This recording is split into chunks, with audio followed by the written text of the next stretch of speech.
రంగారెడ్డి జిల్లా Chandranagar police station పరిధిలో chain snatching జరిగింది. లింగంపల్లి హుడా ట్రేడ్ సెంటర్లో నడుచుకుంటూ వెళుతున్న మహిళ మెడలో నుంచి ద్విచక్ర వాహనంపై వచ్చి ఇద్దరు దుండగులు చైన్ లాక్కు వెళ్లారు.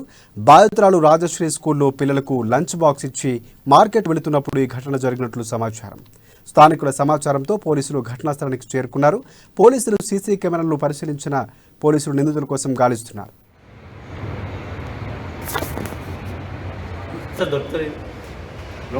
లోకల్ కాదు అంటే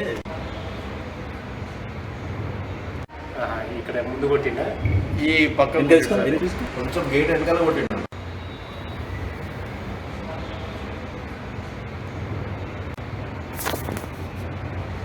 దొరుకుతుంది లోకల్ కాదు అంటే ఇక్కడ ముందు కొట్టిండా ఈ పక్క కొంచెం గేట్ వెనకాల కొట్టిండు.